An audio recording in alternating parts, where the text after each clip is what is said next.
In this video, I will demonstrate and explain different protocols that are reliable for assessing flexibility.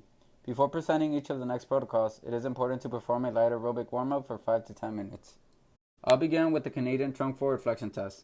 It is commonly used to assess low back and hamstring flexibility. The score is the most distant point in centimeters and is repeated twice with the best of 2 trials is recorded. First, you must remove your shoes and place the feet flat against the box. Then reach forward while keeping the knees fully extended throughout the movement. While reaching forward, one hand should not lead over the other, and it is advised to exhale and drop the head between the arms while reaching for the best possible score. If a box is used where the 0 point is set at 23 centimeters, like the one in this video, then subtract 3 centimeters from each value, shown in table 5.2. These are the norms for the Canadian trunk forward flexion test provided in the ACSM's Resources for the Exercise Physiologist textbook.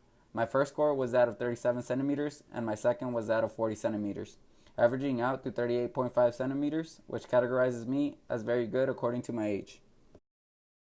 The next assessment is known as the YMCA sit and reach test that also assesses low back and hamstring flexibility. Prior to the assessment, you must remove your shoes, then place a yardstick on the floor and place a strip of tape perpendicular at the 15-inch mark. Next, place your feet on the tape edge 10 to 12 inches apart. Reach forward with both hands as far as possible, ensuring that contact is made with the yardstick, and hold the position for approximately 2 seconds. Again, one hand should not lead over the other and the knees must remain fully extended. This assessment is repeated twice where the best of 2 score is recorded in inches. The norms of the YMCA test are presented on table 5.3. These are the norms for the YMCA sit and reach test. My first score was that of 22 inches and my second score was also that of 22 inches, averaging out to 22 inches. This categorizes me as well above average and places me in the 90th percentile based on my age. The chair sit and reach test is a reliable modification for older populations who may have limited range of motion or low back pain. It provides insight to low back and hamstring flexibility. For this test, you are not required to remove your shoes.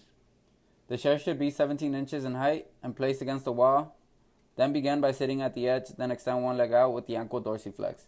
The untested leg should remain flat on the floor. Have your partner assist by holding the ruler against the toes. Then as you reach forward, exhale and hold for approximately 2 seconds.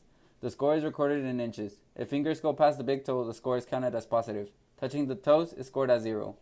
If there is space between the big toe and fingertips, it is counted as negative. This test requires for both the right and left side of the body to be tested. The Thomas test assesses hip flexor flexibility. Begin by lying supine or on your back, then bring the untested leg up to the chest. The leg being tested is the one that is kept extended. If the leg remains in contact with the mat during this maneuver, then the hip flexors are scored as flexible. However, if the leg rises, then it is scored as inflexible. In order to record this, you will need a partner.